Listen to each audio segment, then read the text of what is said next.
Eso lo veríamos si nos devolvemos a Mateo 3, versículos 10 al 12. Pero desde la prisión, porque él estaba en prisión cuando él hace esta pregunta, él observaba manifestaciones de piedad, de misericordia y de compasión de Jesús, pero no de conquista. Entonces eso lo tenía un poco confundido.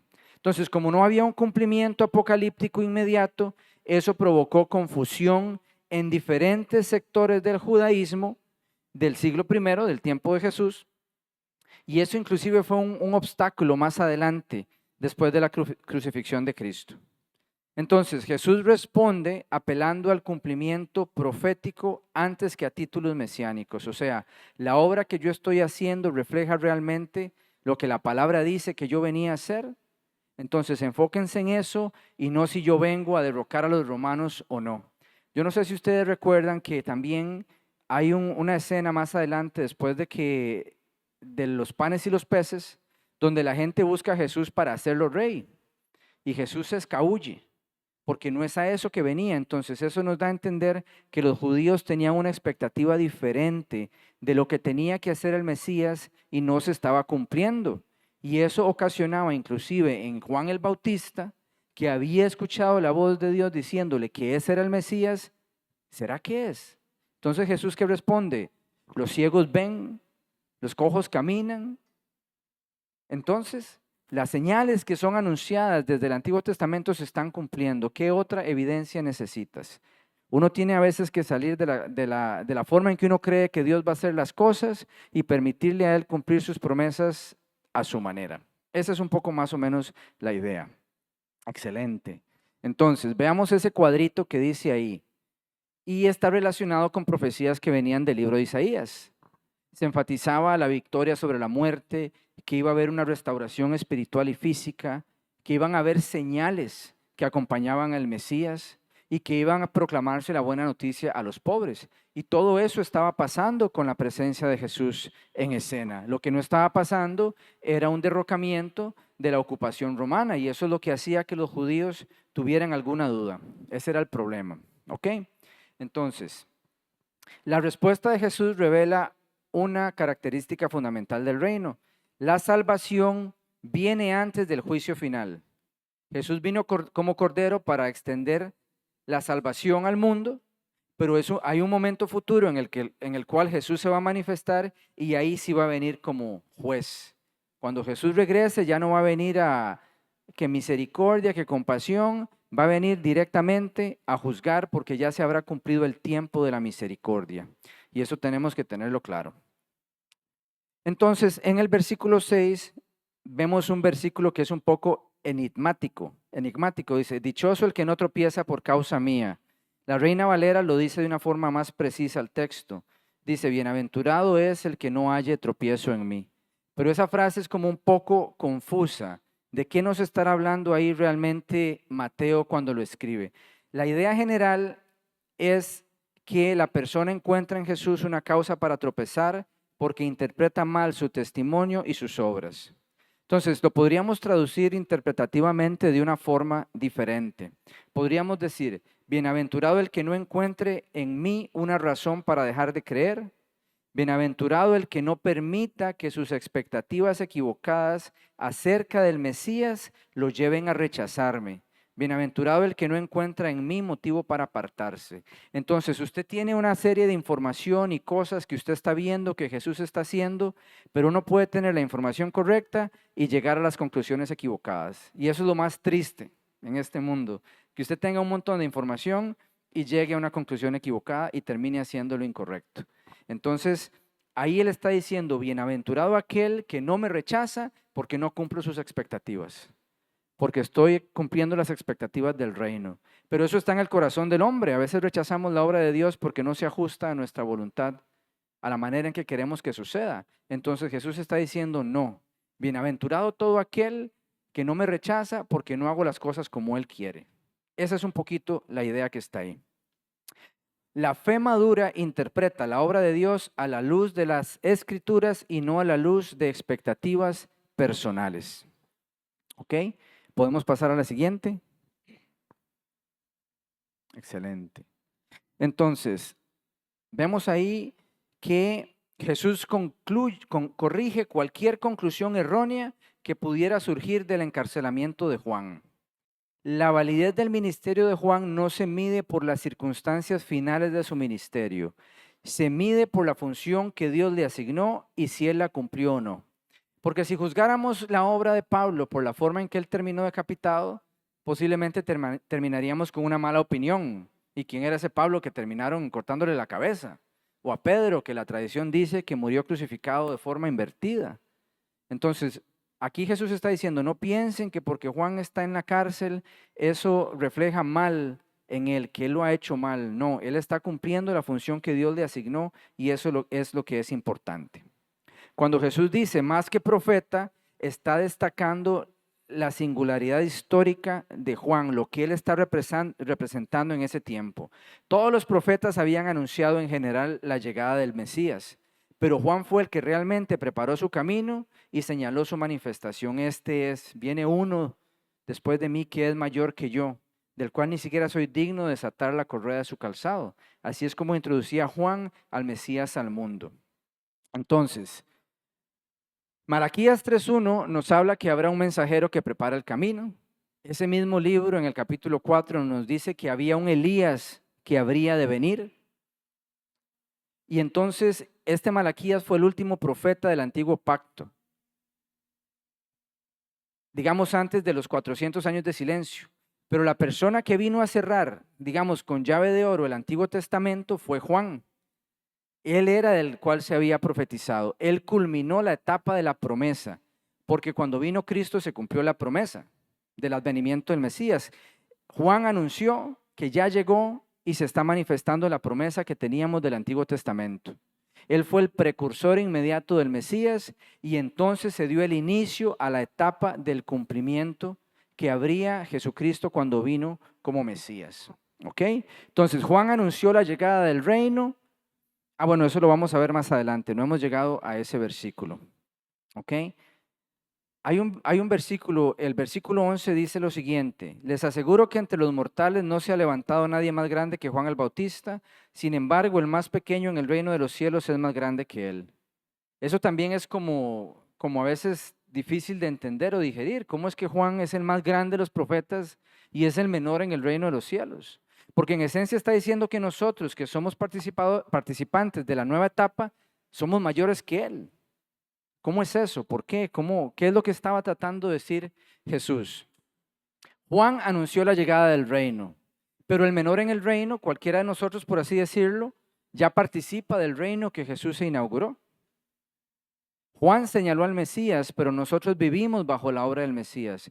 Juan fue decapitado antes de la resurrección de Cristo, ¿verdad? Entonces él murió como en ese antiguo pacto. No había cumplido Jesús la función que vino a cumplir. Juan fue una figura de transición, pero los que somos parte del reino somos miembros de una nueva era que tiene mayores beneficios, mayores promesas. Por eso es que Jesús habla en esos términos, ¿ok? Mateo 11:12 nos dice: desde los días de Juan el Bautista hasta ahora, el reino de los cielos ha venido avanzando contra viento y marea, y los que se esfuerzan logran aferrarse a él. ¿Podemos pasar a la siguiente? Ese versículo tiene múltiples interpretaciones que tienen validez a nivel de interpretación, a nivel exegético. Entonces, vamos a exponer las dos interpretaciones principales. Yo creo que la de arriba es la que se ajusta más al significado del texto, pero usted puede creer que es la segunda y no pasa nada. ¿Ok? Entonces, el reino sufre violencia. Entonces, desde que apareció Juan, el reino y sus mensajeros enfrentan oposición, persecución y rechazo. ¿Qué implica eso? La prisión de Juan anticipa el rechazo creciente contra Jesús y sus seguidores. El avance del reino ocurre en medio de un conflicto. La otra forma de leer este pasaje es que el reino avanza de manera vigorosa. Las personas responden con determinación y urgencia para entrar en el reino inaugurado por Dios. La entrada al reino exige una respuesta decidida y una ruptura activa con el dominio de las tinieblas. Entonces, ambas interpretaciones son defendibles, aunque el contexto inmediato favorece la primera un poquitito más, que tiene que ver con la oposición al reino, con tomando en cuenta la prisión de Juan y el creciente conflicto que empezaba a rodear el ministerio de Jesús, ¿verdad? Jesús ya se empezaba a esconder, le decía a la gente, no digan que yo hice estos milagros, y ya Jesús presagiaba que venía el momento en que él mismo iba a ser crucificado. Al apóstol Pedro, por ejemplo, antes de que Jesús ascienda, le dice que llegará un momento en que lo llevarán a donde él no quiere ir y le harán hacer aquello que no quiere hacer, anticipando el tipo de muerte que iba a tener Pedro. Entonces ya se anticipaba que todo este tiempo del reino iba a haber un conflicto con las tinieblas y entonces había que esforzarse para seguir adelante en medio de la oposición.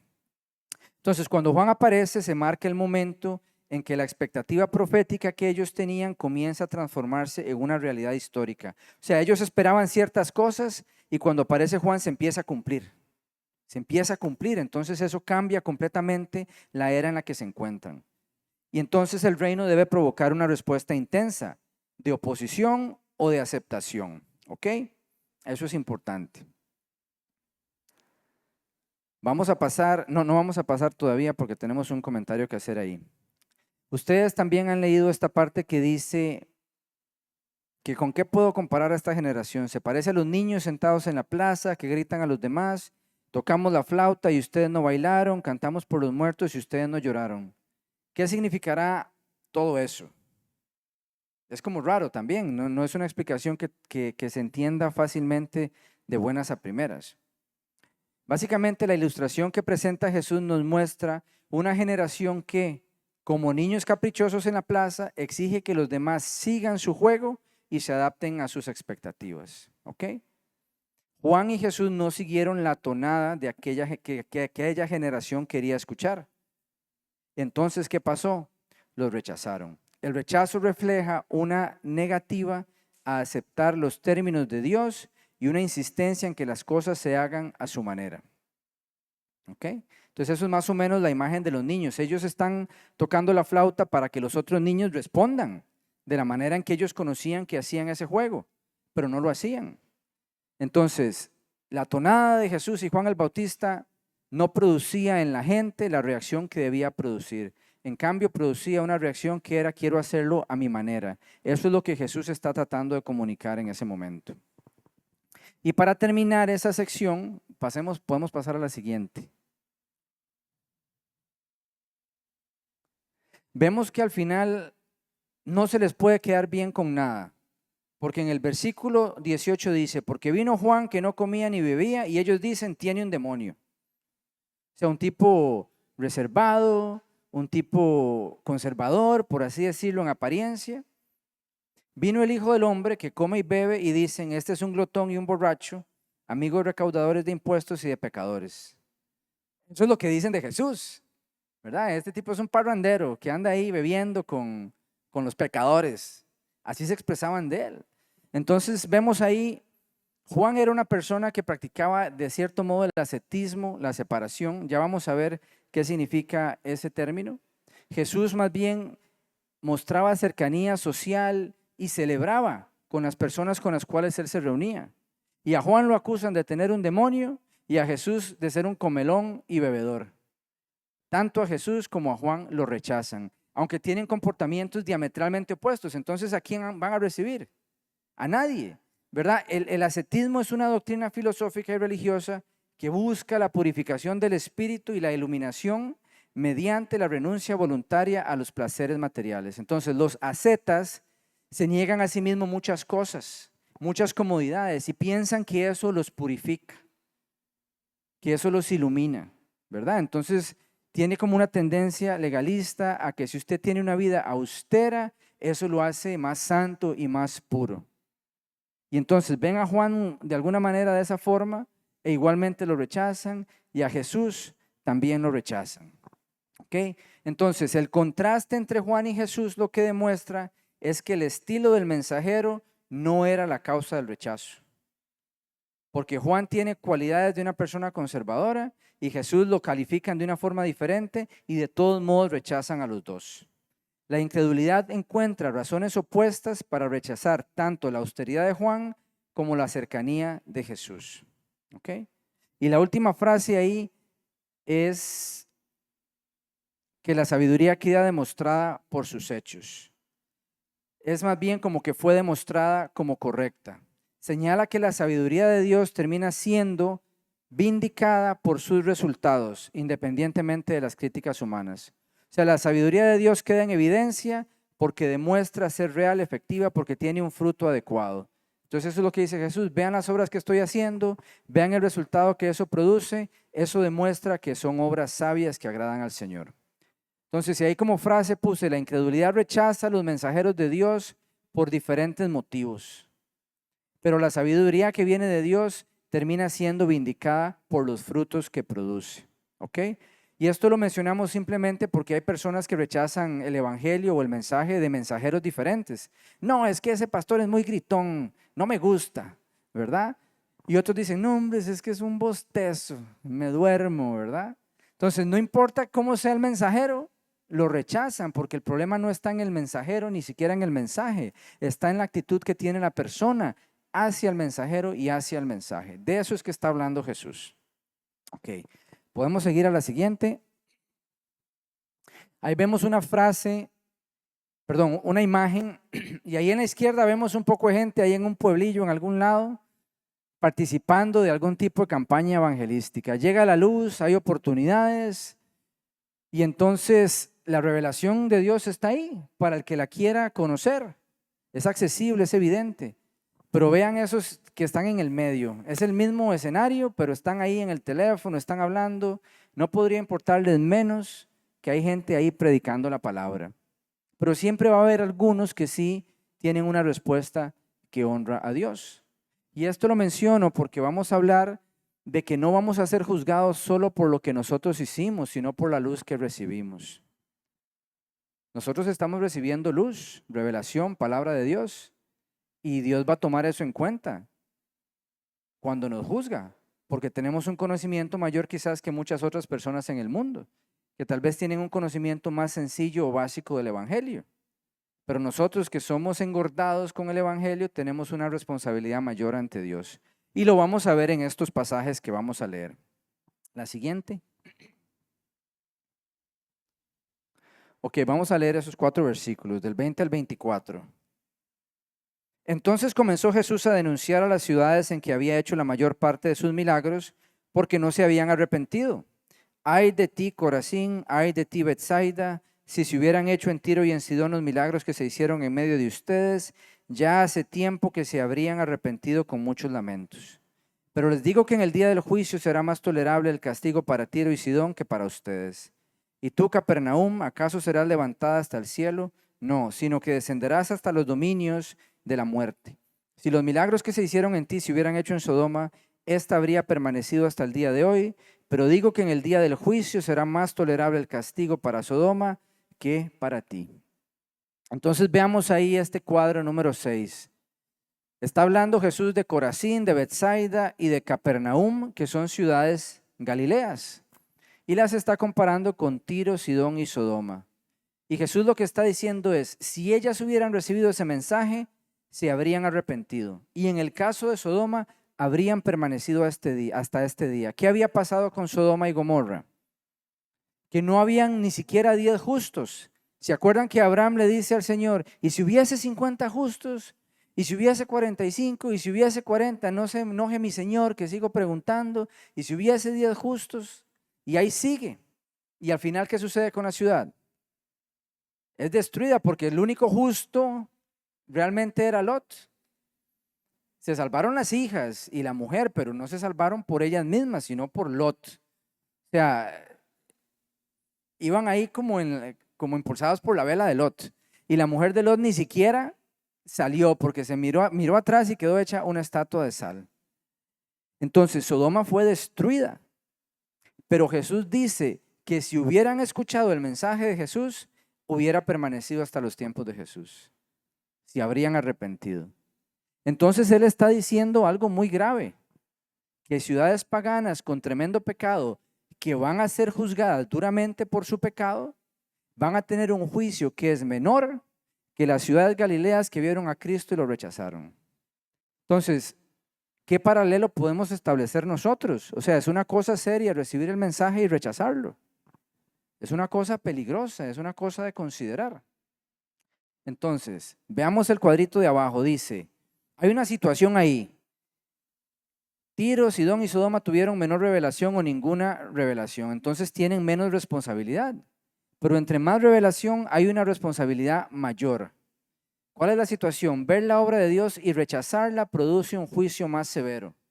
Pero la respuesta con arrepentimiento da acceso a la misericordia divina. Es serio, es algo que tenemos que tomar en serio. La siguiente.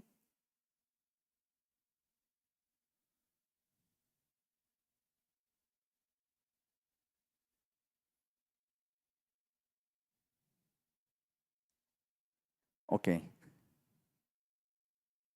Em, Voy a hacer una cosa aquí. Denme un segundito nada más.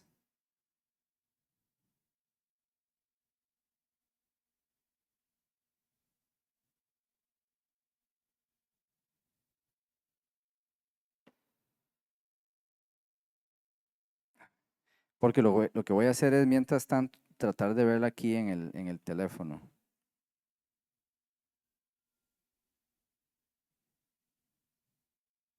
Mm.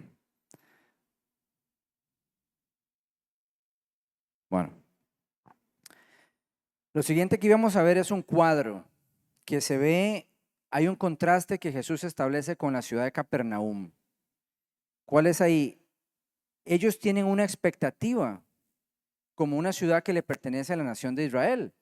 Ellos tienen una expectativa de ser exaltados por sus privilegios espirituales, ¿verdad? Porque son Israel, porque son el pueblo escogido, pero Jesús lo que dice es que va a ser humillada por su falta de arrepentimiento. Entonces vemos cómo hay una desconexión entre lo que la gente espera y lo que Dios va a hacer. La expectativa que tienen, estamos cerca al ministerio de Jesús, pero entonces Jesús dice, sí es cierto que están más cerca de mi ministerio, pero entonces ustedes tienen una mayor responsabilidad delante de Dios, precisamente por eso. La expectativa están expuestos a la verdad. Bueno, sí, pero eso va a ser una base para el juicio, porque ustedes conocen más, ustedes saben más, y entonces eso va a venir a ser parte del juicio que ustedes necesitan enfrentar. Entonces, el punto que queremos tomar en cuenta es que la revelación conlleva una responsabilidad real delante de Dios, y no podemos ignorar ese hecho. Porque en cuanto más conocemos, tenemos que hacer un esfuerzo por aplicarlo con virtud y con temor y temblor en nuestras vidas delante del Señor. ¿Ok? Ok, hay que avanzar un poquito más. La siguiente, ahí está, excelente. Entonces, hay una referencia al Hades que se hace en ese pasaje. Y eso enfatiza la profundidad de la humillación que va a reemplazar cualquier sensación de privilegio o seguridad espiritual. O sea, les está diciendo, les está hablando del Hades, aunque ellos se sienten con algún nivel de privilegio y seguridad espiritual. La comparación con Sodoma nos demuestra que el rechazo consciente de la revelación divina es una ofensa grave delante del Señor. Rechazar la revelación de Dios es una ofensa grave delante del Señor. Entonces el pasaje destruye toda confianza que se base en privilegios religiosos, con familiaridad con las cosas de Dios o una exposición frecuente a la verdad cuando no hay transformación genuina. O sea, el evangelio que recibimos tiene que producir transformación, porque eso va a ser tomado en cuenta cuando seamos juzgados. Entonces, la revelación rechazada no produce neutralidad espiritual, aumenta la responsabilidad delante de Dios. Una cosa que nosotros escuchamos a veces de algunas personas es, ay, mejor hubiera nacido yo en Indonesia o en China o en la India o en algún país donde la gente no sabe de Cristo, ¿verdad? Porque entonces no sería juzgado de la misma forma. Yo no estoy, eso no es completamente cierto, porque todas las naciones tienen acceso al Evangelio y ahora tenemos acceso por medio de las redes sociales y hay muchas cosas. Pero lo que sí es cierto de eso es que estamos en una nación cristiana.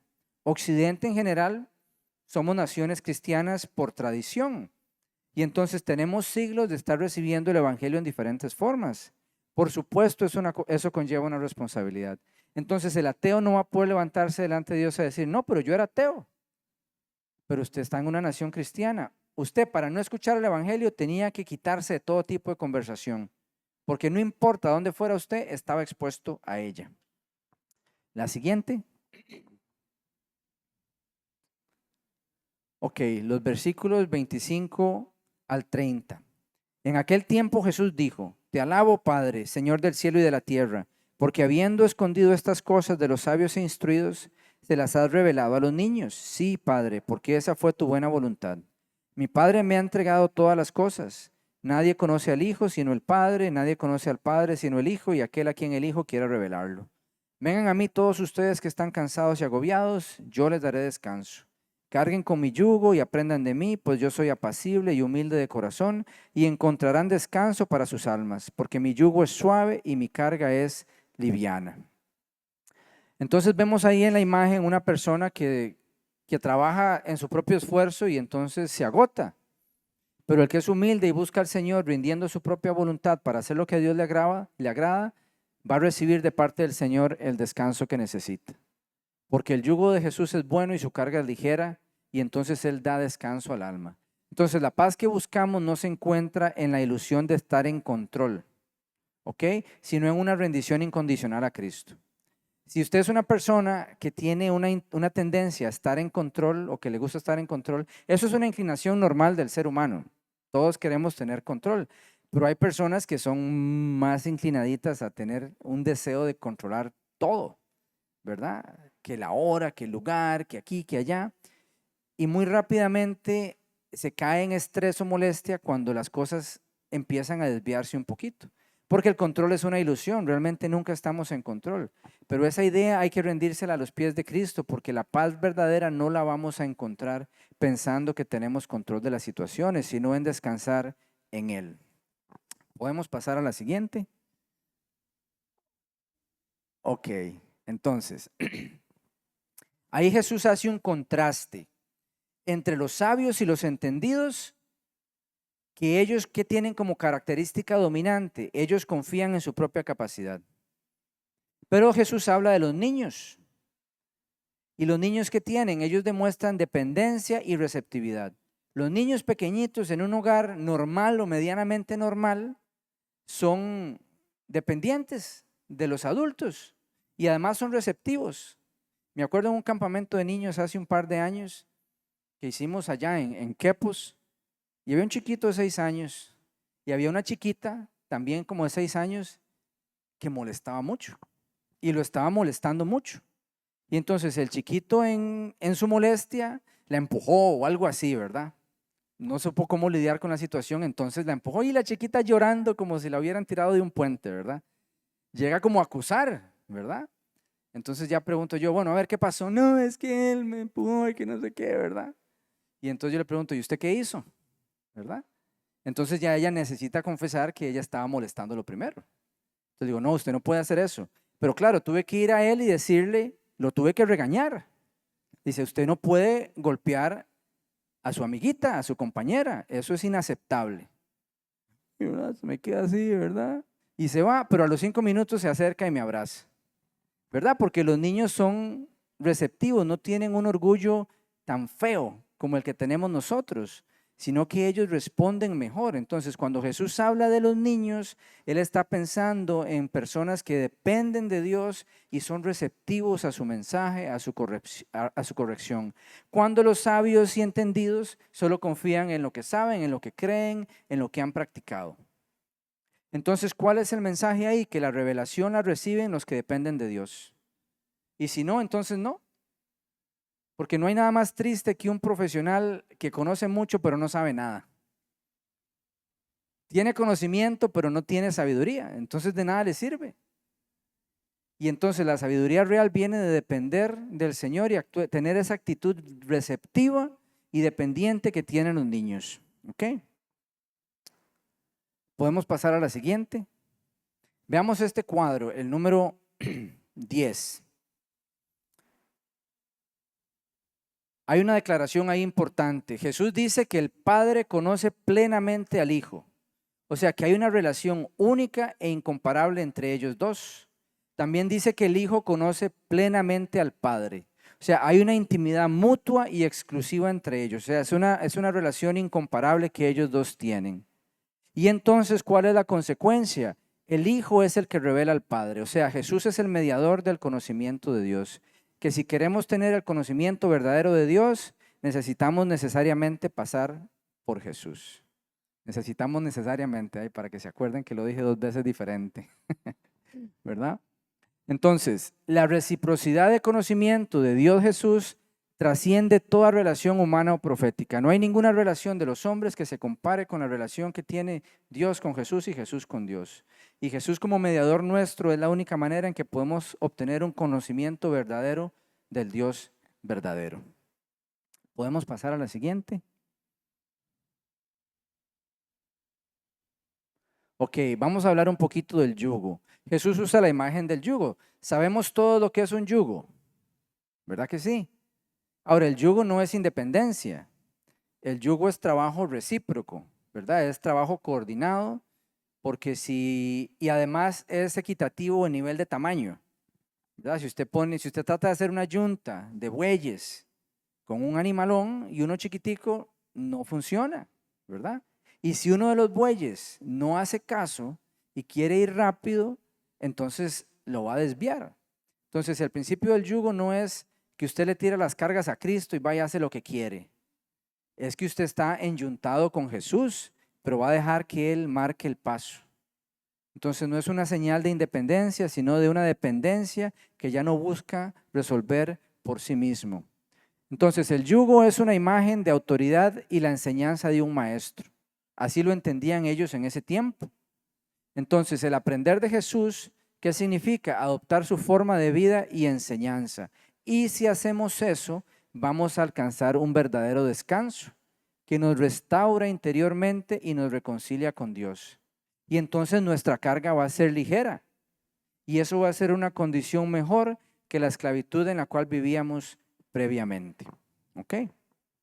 Entonces, el verdadero descanso no se encuentra en la ausencia de señorío, sino en someterse al señorío de Cristo. Entonces, no es decir, Jesús, yo vengo y entrego mis cargas a tus pies, voy a ir a hacer lo que quiera a partir de ese momento porque ya estoy liviano.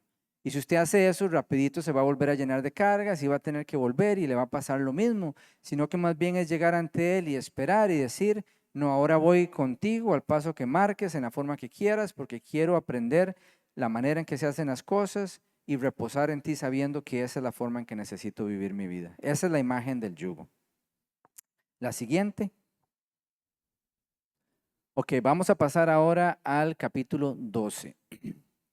Vamos a leer esos primeros versículos del 1 al 14. Por aquel tiempo pasaba Jesús por los sembrados un día sábado. Sus discípulos tenían hambre, así que comenzaron a arrancar algunas espigas de trigo y a comérselas. Al ver esto, los fariseos le dijeron, mira, tus discípulos están haciendo lo que está prohibido en día sábado.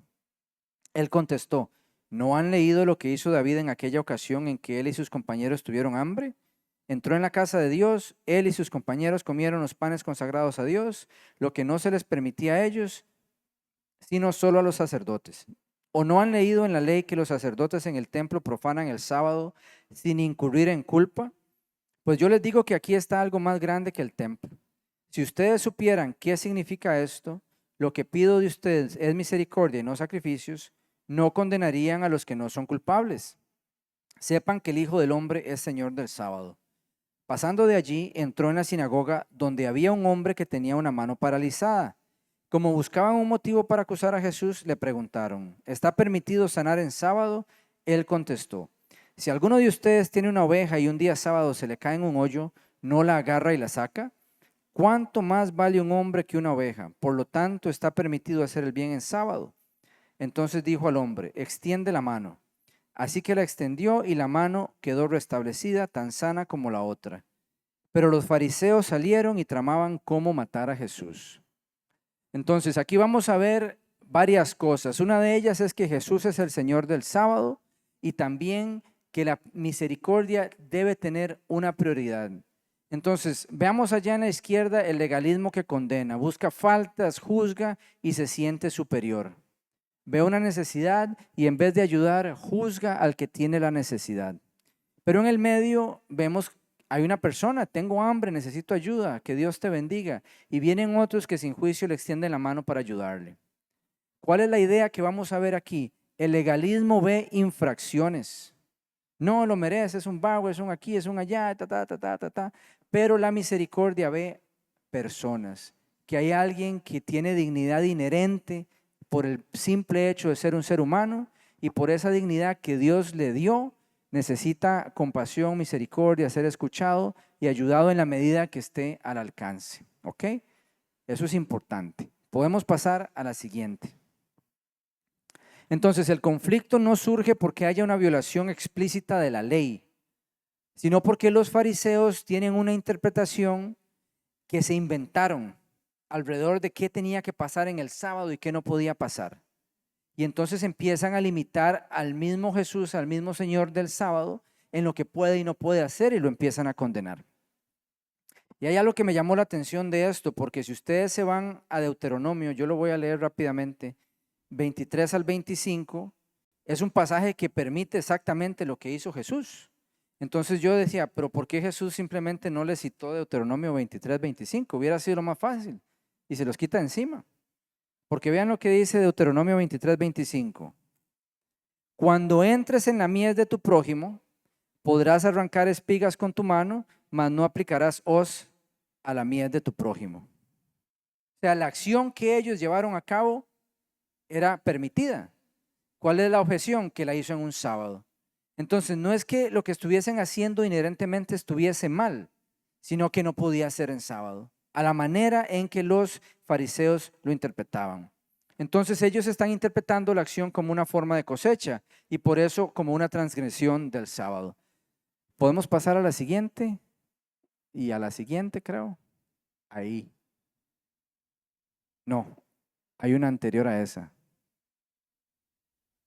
Ajá. No, entonces no lo puse. Bueno, voy a explicarlo de todas formas. Entonces, ¿cuál era el enfoque fariseo? Los fariseos priorizaban las reglas que venían derivadas de la tradición. Su prioridad era, yo tengo una tradición, así la he interpretado, soy rígido, tiene que suceder de esta manera. Pero Jesús está enfocándose en la intención de la ley. ¿Para qué fue escrita? ¿Cuál fue el propósito? ¿Ser legalista o había un propósito detrás de ella? Entonces el fariseo, por su forma de ver las cosas, lo que está buscando son infracciones técnicas. Mientras Jesús está considerando la necesidad humana. Él está viendo la necesidad. El enfoque fariseo tiende al legalismo, pero el de Jesús tiende a la misericordia. Entonces, ¿qué terminan haciendo los fariseos? Utilizan la ley para condenar, mientras Jesús utiliza la ley para revelar el carácter de Dios. Jesús sabe aplicar la ley y sabe cuál es la intención. Los fariseos simplemente quieren condenar con ella porque son legalistas.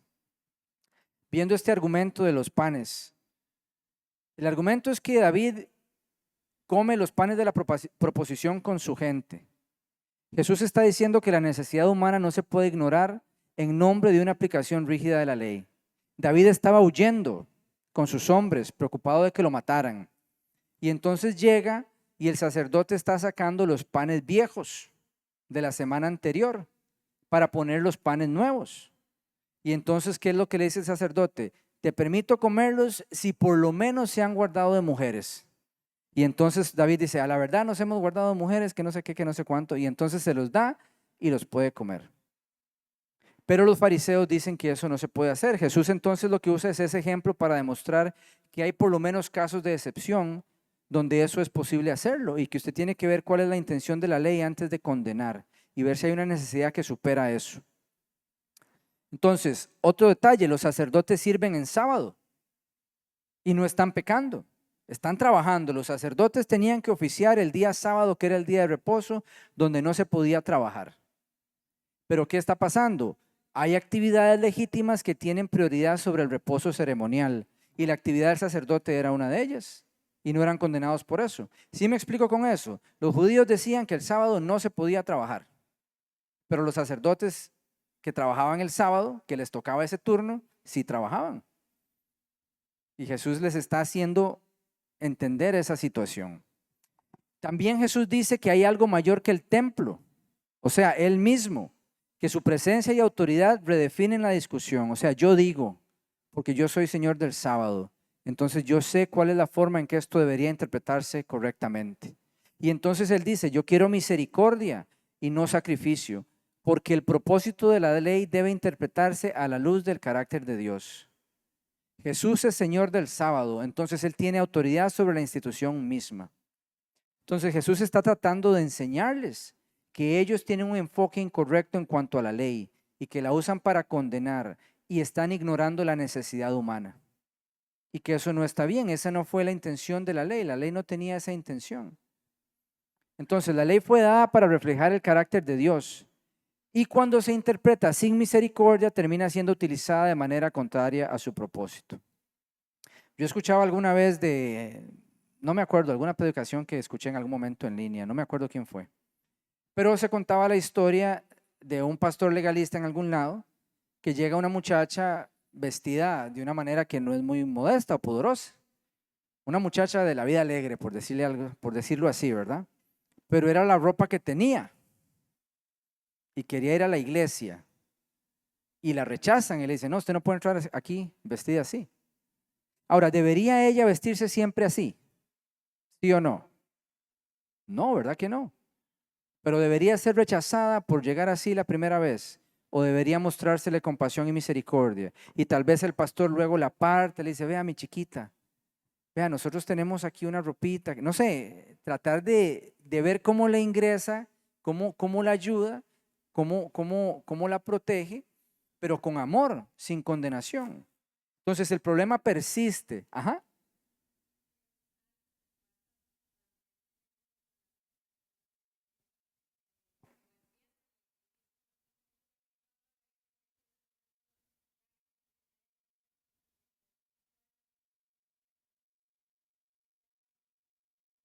Ok. Sí, no puede honrar esos deseos, ¿verdad? Pero eso no excluye a la persona de la comunidad.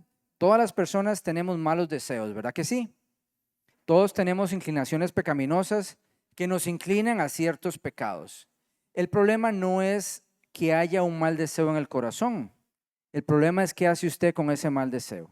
¿Ok? Entonces, una persona que tiene ese problema, ¿qué debería hacer? Necesita construir una comunión con Dios que sea realmente cercana y estar dispuesta a sacrificar su propio deseo, aunque eso le signifique estar solo o estar sola. ¿Sí me explico? Ahora,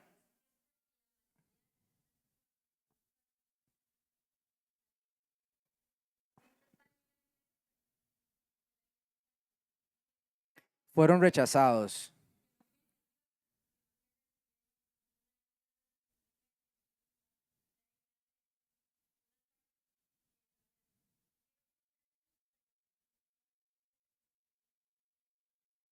Sí.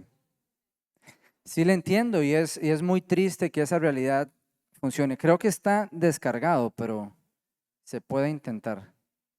Entonces sí, vea, esa es una herida seria, ¿verdad? Porque tiene mucho que ver con lo que la gente identifica como parte de su identidad.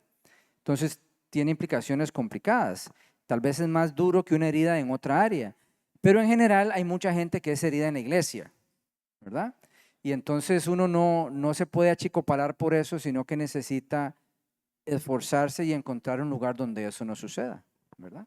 Y sí hay lugares, o sea, no estamos hablando de hacer una apología del pecado, pero sí de una enseñanza adecuada de cómo esa situación se debe manejar y que eso en sí mismo no debería ser ocasión de rechazo de la persona que decide someterse a lo que dice la palabra, ¿verdad?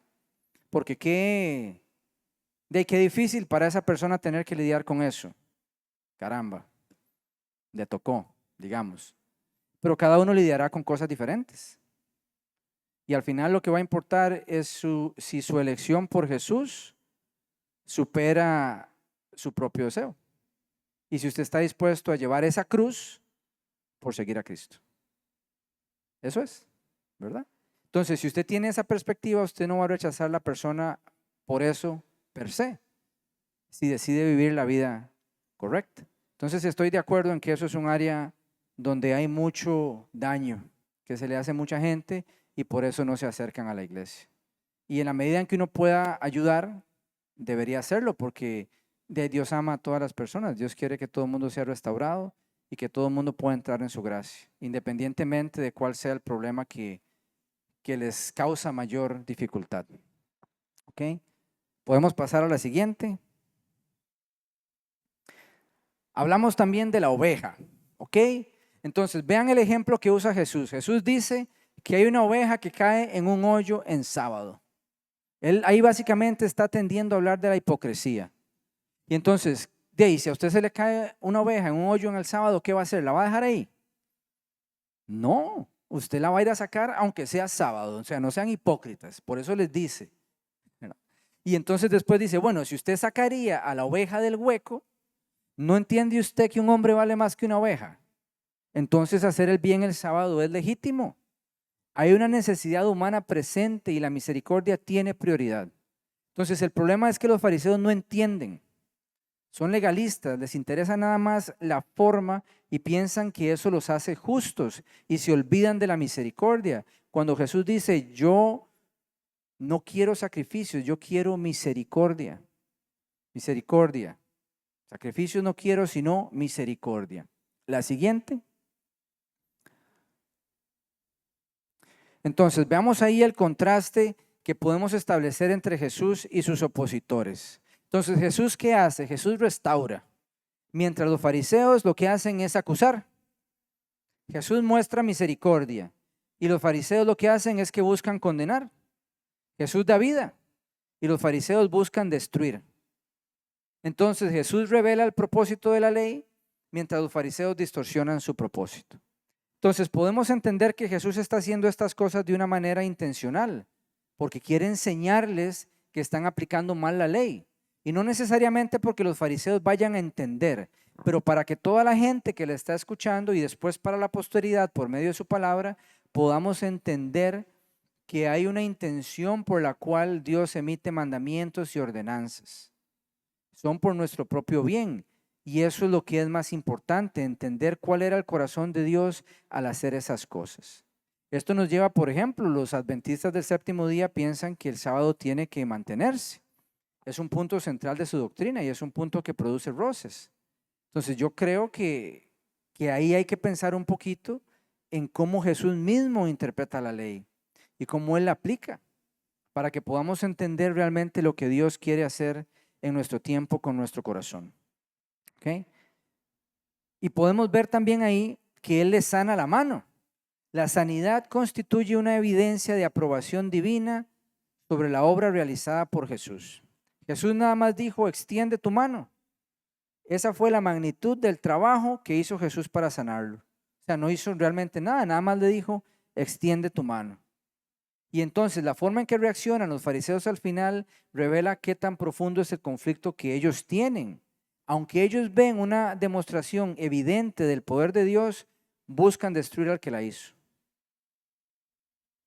Entonces, esto nos lleva un poco a lo que hablábamos antes. Más revelación, si no transforma, lo que hace es traer juicio y condenación.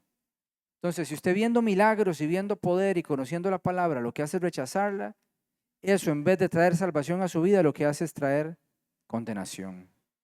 No hay un punto medio. Es algo delicado. Y para terminar esta frase, el legalismo puede llegar a valorar más la preservación de sus sistemas que el bienestar de las personas a quienes la ley debería servir. Porque es rígido, porque no se mueve de la forma en que se hacen las cosas. ¿Podemos pasar a la siguiente? Ok, vamos a leer esos versículos del 15 al 21. Consciente de esto, Jesús se retiró de aquel lugar.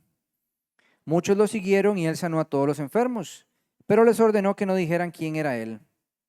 Esto fue para que se cumpliera lo dicho por el profeta Isaías. Este es mi siervo a quien he escogido, mi amado en quien me deleito. Sobre él pondré mi espíritu y proclamará justicia a las naciones. No disputará ni gritará, nadie oirá su voz en las calles.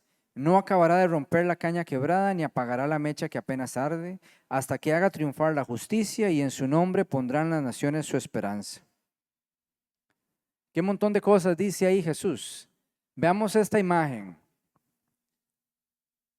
En la izquierda vemos una persona que se hace pasar por siervo, pero realmente no sirve a los demás, sino que se sirve a sí mismo. Él no ama realmente a las ovejas, su ministerio, su marca, buscando fama y aplausos, etcétera, etcétera. Y en la derecha una persona, digamos, invisible, que no busca la gloria propia, sino la del Padre, haciendo aquello que el Dios le ha encomendado. Sirve en silencio y humildad, restaura a los quebrantados, da sin esperar recompensa y ama a las ovejas dando su vida por ellas. Entonces, el que es un siervo aprobado produce la exaltación del Padre. O sea, Dios exalta, Dios alaba la persona que sirve de una manera que Él aprueba, que es para darle gloria a Dios y no para servirse a sí mismo. Esa es un poco la idea. Y entonces Él utiliza varias metáforas para explicar eso. ¿Podemos pasar a la siguiente? Entonces veamos este cuadro como que lo resume rápidamente. Porque aquí Jesús está citando de Isaías capítulo 42. Entonces, ¿cuál es la característica del siervo? Cumple fielmente la voluntad de Dios. Es escogido, o sea, que es designado soberanamente para su misión. Es amado, o sea, es objeto del afecto especial del Padre. Es aquel en quien Dios se deleita, porque cuenta con la aprobación plena de Dios. Es portador del Espíritu. O sea, está capacitado para cumplir su misión, porque el poder en el cual actuó Jesucristo fue el poder del Espíritu Santo. Y es el proclamador de justicia, pues lleva el gobierno justo de Dios a las naciones. Entonces vemos que el énfasis del pasaje no recae en el poder del siervo, sino en la manera en que él ejerce ese poder. Entonces, Mateo está destacando que Jesús cumple el perfil de un Mesías que es muy distinto al que era esperado por muchos de sus contemporáneos, pero calzaba con lo que Isaías decía de él. Ese era, aunque no se adecuara a las expectativas que podía tener las personas en ese momento. La siguiente. Entonces, ¿cuál era el estilo del ministerio de Jesús?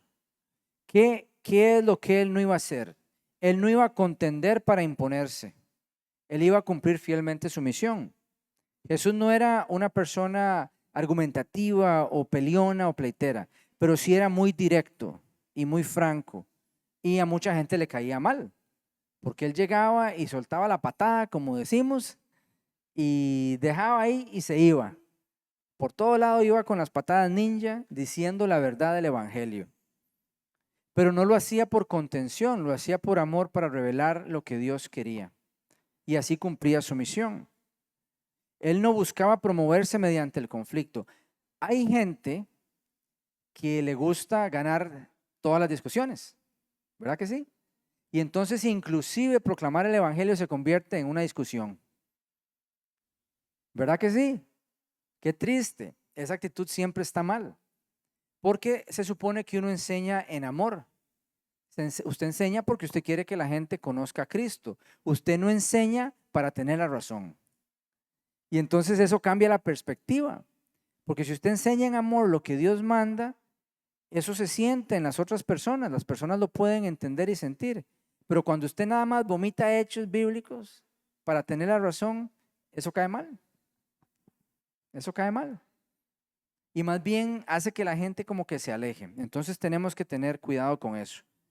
Entonces, ¿qué hacía Jesús? Él llevaba justicia a las naciones. Él no buscaba notoriedad pública, sino que actuaba conforme al plan de Dios. O sea, cuando Jesús obtenía fama, digamos, en un pueblo o ciudad, de ahí él podía quedarse ahí a esperar a que lo llegaran a buscar y lo vitorearan y aquí y allá. Pero él, ¿qué hacía? Él se iba a otro lugar. Él se iba a otro lugar, porque él era itinerante en ese sentido. Su misión era avanzar y llevar el mensaje a todos los lugares, no quedarse donde había obtenido algún nivel de comodidad. Él no imponía su autoridad por la fuerza, pero él sí transformaba vidas mediante su obra. No sabemos porque la Biblia no nos lo dice directamente, pero ¿cuántas personas se habrán convertido o habrán creído que Jesús era el Mesías por la forma en que veían que él vivía?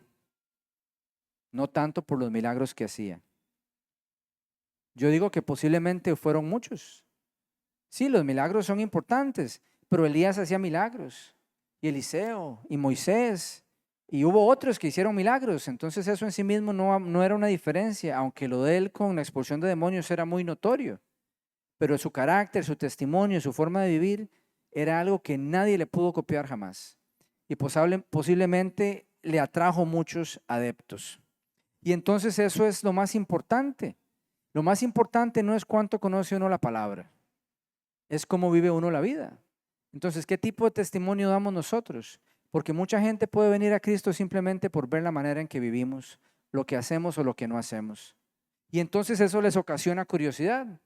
¿Quién es este loco o esta loca que no hace esto o no hace aquello, verdad? Que pudiendo robar no roba, ¿verdad?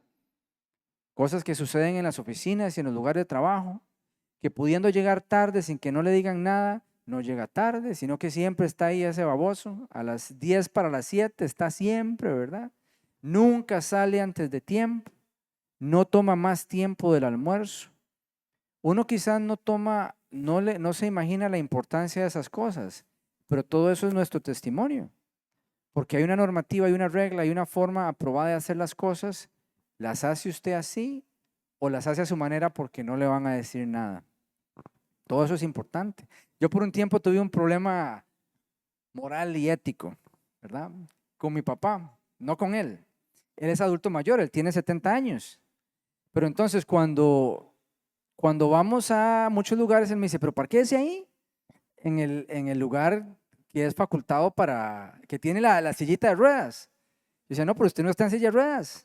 Me dice, pero usted puede ponerse ahí porque la ley dice que si soy adulto mayor, se puede parquear ahí y ni siquiera tengo que estar manejando, ¿verdad? Entonces me costó, pero ahora lo hago, ¿verdad? Y ya no me siento mal, aunque sea yo el que está manejando, porque él va conmigo y la ley me faculta, ¿verdad? Yo estaba siendo como muy rígido y no estaba aprovechando un beneficio que podía aprovechar. Él sí conoció y entendió el espíritu de la ley, ¿verdad? Y entonces me hizo a mí aprenderlo, ¿ok? Pero es el testimonio, eso era un poco lo que me preocupaba. Y si me ven ahí parqueando, ese aprovechado, quitándole el campo, ¿verdad? Pero ya no me siento así porque ya me siento tranquilo porque cuando ando con él tengo el derecho legal de hacerlo, ¿verdad? Ok, podemos pasar a la siguiente. Veamos también este cuadro, porque Jesús habla de la caña y habla de la mecha. Ok, entonces, ¿qué es la caña quebrada? La caña quebrada es una imagen de personas heridas, débiles o marginadas. A eso se refiere Jesús cuando utiliza esa imagen. Y la mecha que humea tiene que ver con personas que tienen su fe o esperanza que parece que ya se les va a acabar. Pero entonces, ¿qué es lo que está diciendo? No se quebrarán, o sea, Jesús no va a desechar al débil, sino que va a ir y lo va a ayudar. Y no va a apagar, no va a abandonar al que aún conserva una chispa de esperanza. Entonces, mientras haya una chispita de esperanza en las personas, Jesús está ahí disponible para que la persona se vuelva a Él. Porque ese es el carácter del siervo. Él quiere ayudar al débil, al necesitado y al que está con esa fe que apenas le queda una chispita y que está a punto de agotarse. Entonces, esas imágenes describen una actitud de compasión hacia aquellos que el mundo considera frágiles, inútiles o insignificantes. Entonces, Jesús no descarta a los que se encuentren espiritualmente agotados, moralmente quebrantados o socialmente marginados, sino que Él le va a extender la mano a ellos. Claro, es una extensión de misericordia, considerando que debe haber una respuesta de arrepentimiento, pero ahí está la mano extendida para ayudar. Entonces, el hecho de que Jesús o el siervo sea manso, no implica que haya una ausencia de victoria de parte de él. La misión de él culminará cuando la justicia divina triunfe plenamente. Y para eso todavía estamos esperando. Eso está todavía en el futuro. Entonces, la verdadera grandeza del Mesías se manifiesta en su poder para vencer y en su compasión hacia quienes se encuentran quebrantados.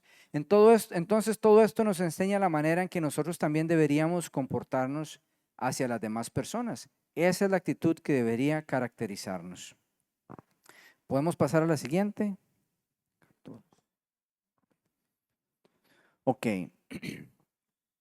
Vamos a los versículos 22 al 37. Pero, ok, listo. Después de eso llevaron ante Jesús a un endemoniado que estaba ciego y mudo. Entonces él lo sanó y pudo ver y hablar. Toda la gente quedó asombrada y decía, ¿no será este el hijo de David? Pero al oírlo los fariseos dijeron: este no expulsa a los demonios, sino por medio de Beelzebú, príncipe de los demonios. Jesús conocía sus pensamientos y les dijo: todo reino dividido contra sí mismo quedará asolado, toda ciudad o familia dividida contra sí misma no se mantendrá en pie. Y si Satanás expulsa a Satanás, está dividido contra sí mismo. ¿Cómo puede entonces mantenerse en pie su reino? Ahora bien, si yo expulso a los demonios por medio de Beelzebú, los seguidores de ustedes, ¿por medio de quién los expulsan? Por eso ellos mismos los juzgarán a ustedes.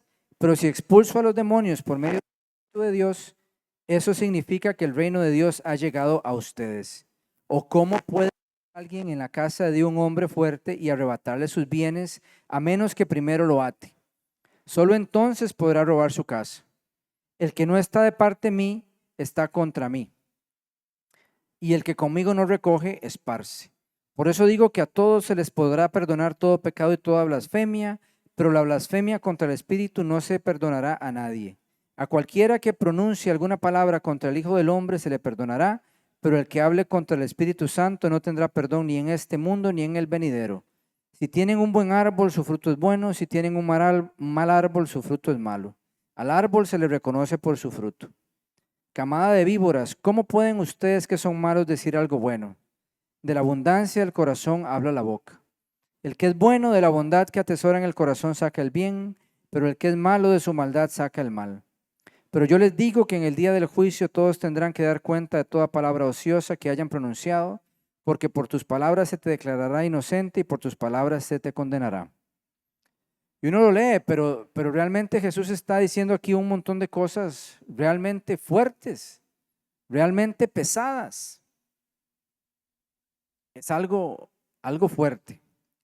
Entonces, empezando por esto, la sanidad del hombre que estaba demonizado constituye una evidencia visible de la autoridad de Jesús sobre el reino de las tinieblas. O sea, al hacer él eso, está demostrando que él tiene autoridad sobre el reino de las tinieblas. Y en este caso, el término que usa la palabra en griego describe a una persona que está bajo influencia o dominio demoníaco. No está definiendo el grado de control, nada más en mostrar que Jesús lo liberó. Y entonces, ¿qué sucede? La multitud empieza a considerar una posibilidad mesiánica legítima. Si Jesús es realmente el hijo de David, la gente ya ve eso y dice: ¿será que él es el hijo de David? Entonces la multitud dice: ¿será este el hijo de David? Pero ¿qué dicen los fariseos? Actúa por el poder de Beelzebú. Y Jesús lo que dice es: yo estoy actuando por el Espíritu de Dios.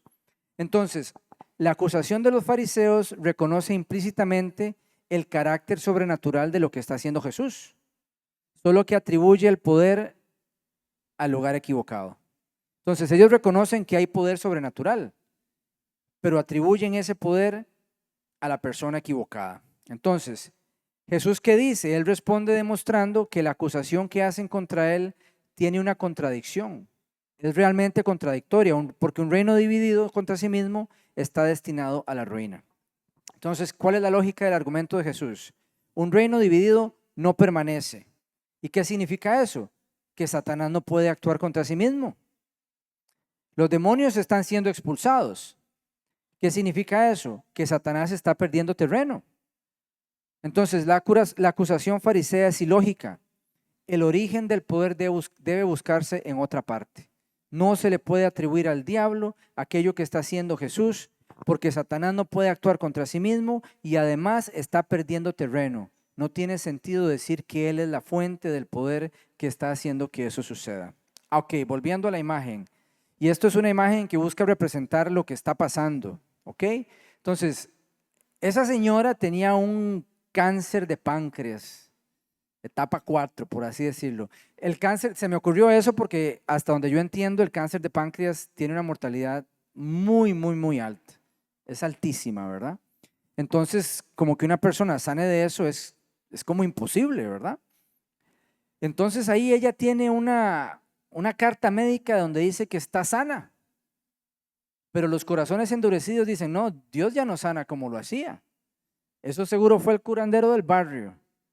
Se le quitó solo. Ah, no, los médicos se equivocaron, nunca tuvo eso. Era mentira, tenía que ser alguna otra cosa. Debió ser un mal diagnóstico. Pero los que pueden poner su fe en Jesús e identificar la obra de Dios, dicen, bueno, médicamente esto es inexplicable, alabado sea el Señor, Dios tuvo que haber hecho esto es un milagro. Entonces el corazón endurecido, para el corazón endurecido hasta la obra de Dios parece sospechosa, siempre buscando atribuir el milagro a otra cosa. No, no puede ser Dios, no puede ser Dios. A mí no se me olvida un testimonio que es posible que lo haya contado en algún momento. No me acuerdo, pero lo voy a decir por la misma razón, porque aplica el caso. De una iglesia a la que íbamos, y me acuerdo que una señora, ellos en esa iglesia tienen danzores y danzoras, ¿verdad? Que se visten y todo eso. Entonces en algún momento vino una señora de otra iglesia y hizo una danza. Una señora mayor, una señora que podía tener unos 68, 70 años, digo yo. Una señora mayor. Y yo en mi mente decía, ¿cómo se mueve el Espíritu Santo en esto? Como que quiero saber, ¿verdad? Y ella empezó a danzar y el ambiente cambió. Lo hacía con pasión y con un amor, pero eso no fue el asunto medular, sino que cuando ella terminó, le dieron el micrófono y ella contó su testimonio. Ella dijo, vea, yo estuve casada muchos años con mi marido me fue infiel N número de veces y un día fuimos al médico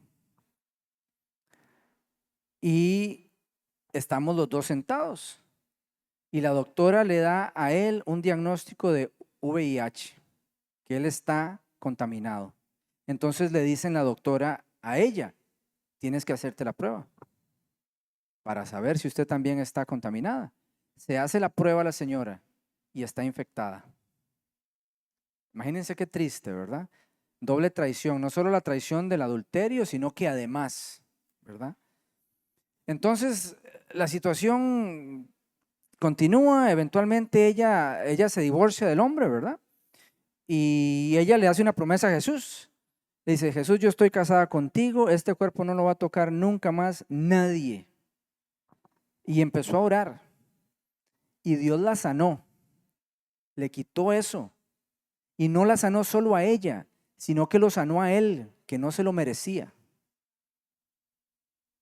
Ahora, usted puede decir, no, no, el diagnóstico tuvo que estar mal. Usted verá qué quiere creer. Yo le creo.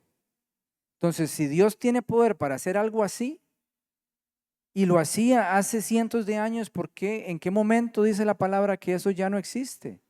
Muchas veces el tema es un problema de fe. Y eso lo vamos a ver. Entonces, yo nunca había escuchado un testimonio así, pero realmente me conmovió. Y se sentía la presencia de Dios cuando ella estaba danzando. Y ya entendía yo por qué. Porque el amor y la gratitud que ella tiene por el Señor es completa y absolutamente auténtica. No hay fingimiento ahí, no es pomposo, no es exhibicionista, no, es su forma de expresar, es su don o su talento que Dios le dio y así lo expresa. ¿Y quién soy yo para decir que eso no cuenta? Nadie. Entonces esas cosas uno no tiene que negar que Dios se mueve de maneras creativas y maravillosas y poderosas y que eso es cierto todavía hoy. Pero aférrese a la fe como un mono en un ventolero. Créale al Señor. Amén. Podemos seguir a la siguiente. Podemos pasar a la siguiente. Bueno, ya habíamos hablado de ese cuadro. Podemos pasar a la siguiente. Y entonces vimos esto, ¿verdad? Jesús está diciendo, no, Satanás no puede actuar contra sí mismo. Él está perdiendo terreno. Entonces el origen del poder no puede ser el mismo. La acusación de ellos no tiene lógica, porque un reino dividido no puede permanecer. El origen del poder debe buscarse en otra parte. Entonces les dice cosas muy serias. Podemos pasar a la siguiente. También nos muestra Jesús una imagen de un hombre fuerte, que es una imagen del diablo. Él está representando al diablo con esa metáfora. Hay una casa que es la esfera de dominio del hombre fuerte. Y hay bienes que son los que están bajo el poder del hombre fuerte, son los que están bajo su dominio. Pero Jesús es más fuerte y nada más dice que Él llega, lo ata y se lleva las cosas. Demostrando a sí mismo que Jesús tiene el poder de dominar por completo a Satanás mismo. Eso es lo que Él está diciendo. Jesús no coopera con Satanás, lo derrota. Entonces la imagen supone una victoria previa sobre el adversario y explica por qué Jesús puede liberar a los que están bajo esclavitud espiritual. Entonces, la expulsión de demonios nos demuestra que el reino de Dios ha irrumpido en territorio enemigo y que Jesús es más fuerte que Satanás. Eso es importante. Y esto no se entiende siempre. Nosotros en el trabajo que hacemos hemos escuchado distintos testimonios de liberación espiritual que no se hace bien, de pastores y líderes que no lo hacen bien y lo que hacen es que le hacen un daño a la persona. Entonces les cuento un caso rápidamente. Hay un muchacho que está, ¿verdad? Está trabajando en un lugar ahí, en una ciudad, en algún lado de Costa Rica, y los amigos en el trabajo como que lo convencen de que vaya a la iglesia un día. Entonces él va, pero solo acercándose al parqueo ya está aquella lucha, ¿verdad? Y se quiere ir, ¿verdad? Entonces lo logran convencer de que se quede, ¿verdad? Pero empiezan a alabar a Dios y el tipo empieza a reírse con una risa así diabólica, ¿verdad? Entonces ya todo el mundo parando las orejas y ya se lo llevan por allá, ¿verdad? Y se lo lleva el pastor y empiezan a orar por él ahí un gran rato y entonces él empieza a experimentar dolores, molestias, escalofríos, sudores y un montón de cosas que ocasionan los demonios en las personas. Y no lo liberan, se va igual. ¿Qué pasó? ¿Será que el poder de Cristo no aplica? ¿O será que los que hacen el trabajo no lo hacen bien? Entonces, cuando la gente venía a Cristo para ser libre, eso implícitamente me enseña a mí que hay una humildad de venir a humillarse a Él. Eso es como decir, me estoy arrepintiendo y estoy poniendo mi fe en ti. Si la gente no está arrepentida, ¿a dónde se van a ir y por qué se van a ir? Si ellos tienen permiso de estar ahí, tienen un permiso que la persona les dio. Ese es un ejemplo. Otro caso, peor. Llega un muchacho a la iglesia, ¿verdad? Y oran por él, ¿verdad? Y se manifiesta aquella cosa, ¿verdad? Todo el mundo se le para la peluca. El muchacho ni se acuerda. Y después lo apartan y le dicen, vean, no pudimos sacarle a fulanito, ¿ok? Pero hicimos un trato con él. Esto no es una broma, esto lo estoy diciendo en serio. ¿Y cuál fue el trato? Si usted sigue viniendo a la iglesia, él lo deja tranquilo. Entonces, ¿qué va a pasar después? Lo van a sacar de la iglesia para poder tener dominio sobre él.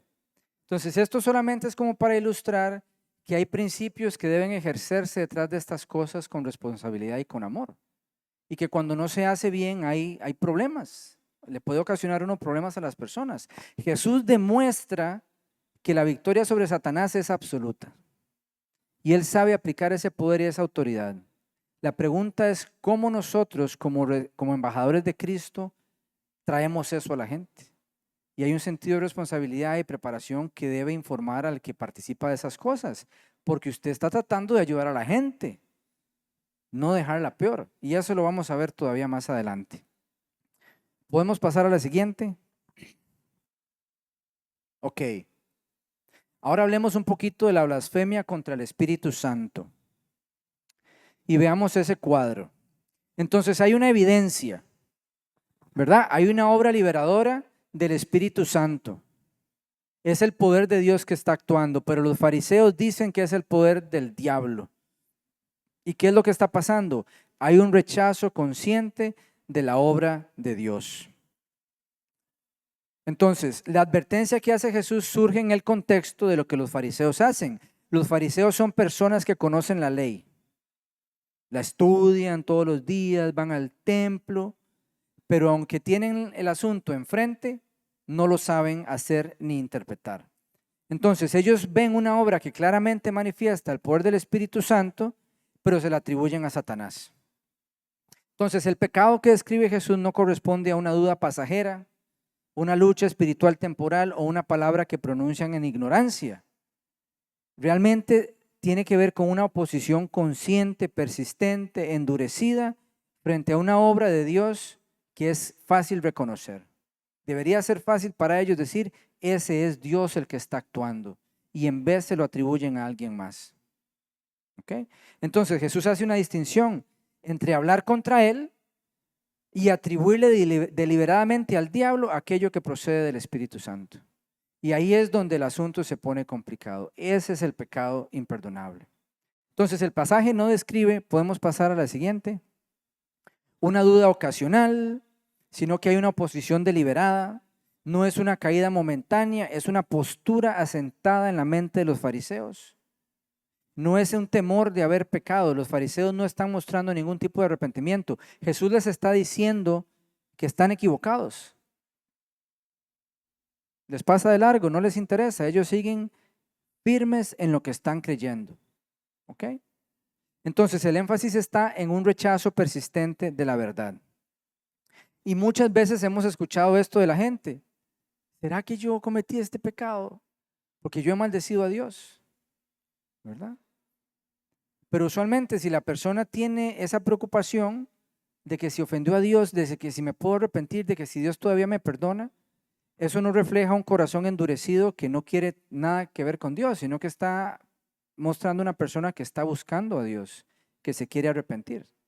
Entonces, sin generalizar, posiblemente, por lo menos en la mayoría de los casos, la persona no ha cometido ese pecado. Porque si lo hubiera cometido, tendría un corazón tan endurecido que no va a buscar a Dios.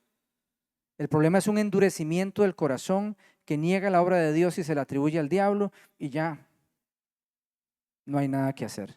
Cuando usted todavía está consciente quizá de su pecado, su maldad y busca al Señor, posiblemente usted no cometió ese pecado y no debería preocuparse por eso. Entonces, la blasfemia consiste específicamente en rechazar deliberadamente y atribuirle a Satanás una obra que debería ser reconocida como procedente del Espíritu Santo. La siguiente. Ok, podemos hablar ahora del fruto, del corazón a las palabras. Entonces, hay un corazón bueno y si usted tiene un corazón bueno, las palabras van a ser buenas. Y si el corazón es malo, las palabras van a ser malas, ¿verdad? Si hay un tesoro en usted, eso se va a mostrar en su conducta exterior. Entonces, la condición espiritual se hace evidente por medio de lo que uno dice. Conocemos el pasaje que dice que de la abundancia del corazón habla la boca, ¿verdad? Entonces, la boca, lo que hablamos, es como un diagnóstico de cómo está nuestro corazón. Por eso la palabra también dice que los maldicientes no heredarán el reino de los cielos, porque eso es lo que está en su corazón. Entonces, la persona que realmente tiene muy mal vocabulario, que siempre anda chismeando y criticando y juzgando y aquí y allá, tiene que entender que eso es lo que está en él o en ella. Y tiene que corregir eso, porque eso tiene que cambiar. Lo que sale del corazón tiene que cambiar. Tiene que cambiar porque la evidencia que da es que no está bien con el Señor. Y ese fruto tiene que cambiar. La idea de un árbol bueno, podemos pasar a la siguiente. No, entonces podemos esperar. Me faltó un cuadrito del árbol bueno. El árbol bueno produce fruto bueno. El árbol malo produce fruto malo. Entonces el fruto es la evidencia visible de la naturaleza interna. ¿Ok? Entonces, ¿cuál es la evaluación correcta que debemos hacer? La naturaleza se conoce por sus resultados.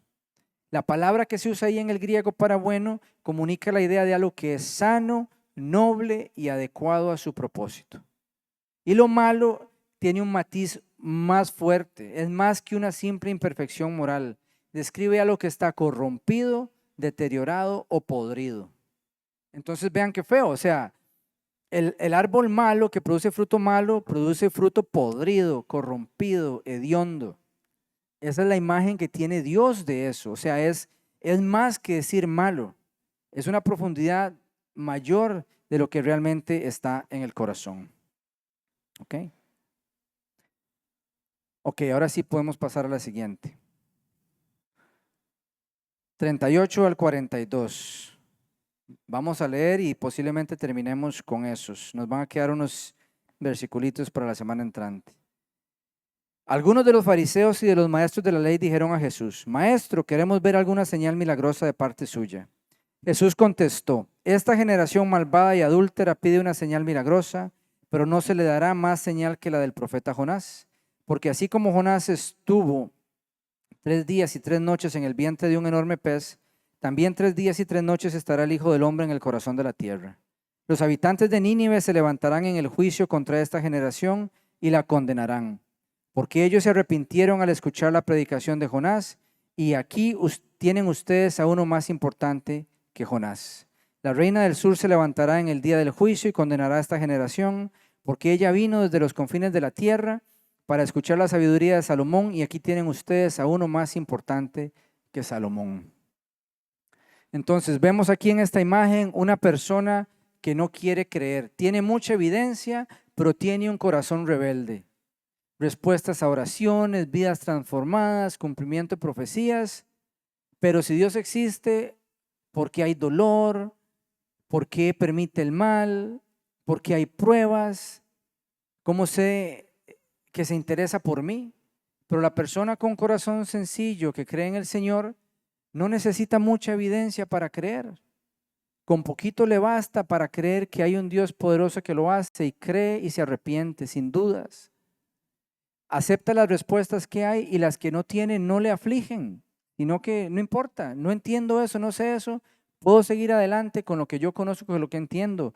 Ve a Dios en la creación, lo ve en su palabra, entiende la gracia y permite que el amor de Dios cambie su vida, porque responde a la luz que tiene y entonces se arrepiente y cree. Todos nosotros deberíamos responder favorablemente a la luz que nos ha sido revelada, sea mucha o sea poquita. Es la que tenemos y debería ser suficiente. Entonces, Dios no aumenta la evidencia de sí mismo ante quien ya decidió no creer. Eso me recuerda a un debate de apologética que escuché en algún corto, y era de un ateo, ¿verdad? Un ateo estaba ahí preguntándole al que estaba ahí en el podio, ¿verdad? Negando que Dios no existe, que aquí, que allá. Entonces el presentador le dice, ok, un momento. Digamos que usted tiene completa y absoluta evidencia de la existencia de Dios. O sea, todas esas objeciones que usted tiene están respondidas. Y usted tiene una evidencia que a su satisfacción le comprueba que Dios existe. ¿Usted creería en Él y le serviría a Él? Y entonces el ateo le dice, bueno, depende, porque aquí y allá, ¿verdad? Porque el problema no es la evidencia, es el corazón que quiere rechazar la revelación. Y uno no puede olvidar lo que dice Romanos capítulo 1, que la evidencia de Dios está demostrada por medio de las cosas hechas, de modo que nadie tiene excusa. Eso significa que cuando el ser humano ve las nubes y ve el sol y ve los ríos y los mares y los arbolitos y los pajaritos, eso naturalmente en la conciencia humana dice, hay un ser superior que lo creó. Y el hecho de que usted rechace una evidencia tan básica de la existencia de Dios lo condena y no tiene excusa. Entonces no hay tu tía, como dice el dicho. Entonces el problema del ateo es que no es un tema de evidencia, es un tema de un corazón que no quiere creer, porque creer supone una rendición de muchas cosas, supone un cambio absoluto de su manera de vivir, de sus prioridades, y supone no servirse a sí mismo, sino tener que servir a alguien más.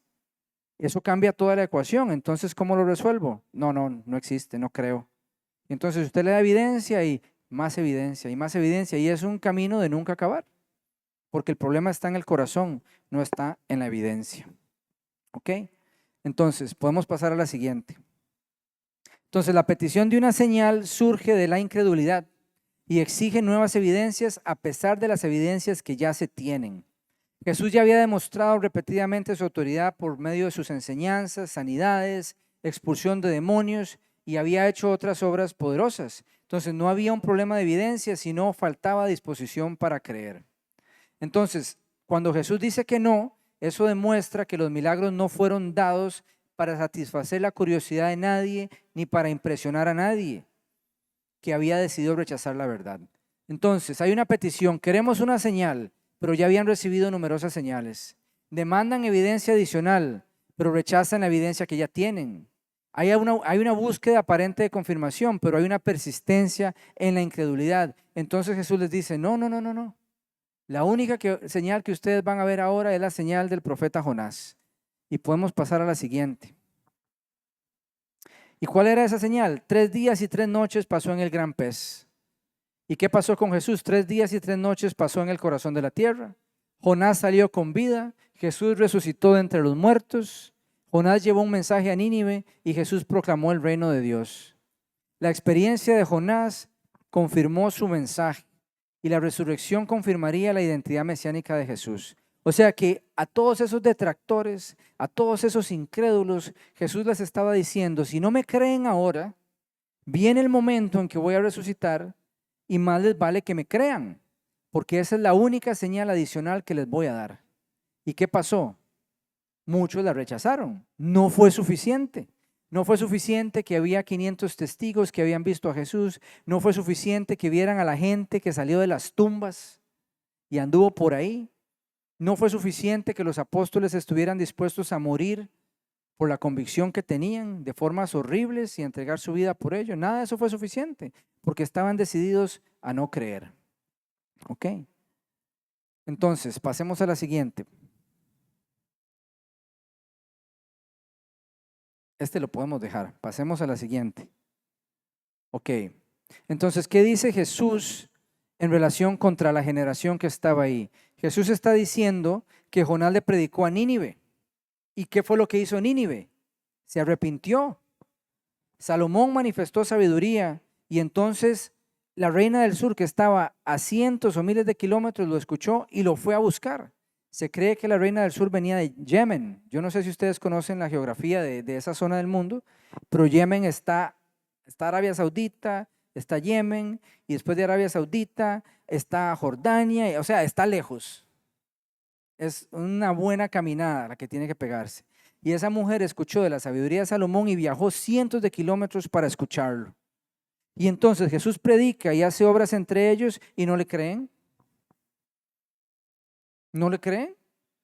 Entonces los habitantes de Nínive representan una respuesta de arrepentimiento ante una revelación significativamente menor. Igual la reina del sur. Y ellos lo que hacen es rechazar. Jesús afirma que la autoridad que él tiene es superior a la de la reina del sur y a la de Jonás y la de Salomón. ¿Ok? Entonces, la mayor evidencia de la identidad de Jesús no es una señal diseñada para satisfacer la incredulidad, sino su muerte y resurrección conforme al plan de Dios. O sea, como decía, todas esas personas que no querían creer por medio de los milagros y el testimonio de la vida de Jesús, tenían por última oportunidad la resurrección de Cristo como medio para realmente volverse a Él, y eso no fue suficiente. ¿Ok? Y nos quedó por fuera, pero vamos a empezar con eso la semana entrante, el retorno del espíritu inmundo, que es el espíritu inmundo que vuelve, que ese es un pasaje importante de estudiar. ¿Les parece si hacemos una oración? Padre Celestial, a ti venimos en el nombre de Jesús, dando gracias por la oportunidad de reunirnos esta noche, la oportunidad de escuchar tu palabra. Te pedimos, Señor, que bendigas a esta congregación, a los que están aquí, a los que nos escuchan en casa y a los que verán esta presentación más adelante. Ten misericordia de nosotros y enséñanos tu palabra como quieres que la aprendamos, para que podamos ser siervos fieles de tu palabra y hacer las cosas como a ti te agradan. Y a ti lo pedimos dando gracias en el nombre de Jesús. Amén. Y si pueden, nos ayudan a acomodar las sillas.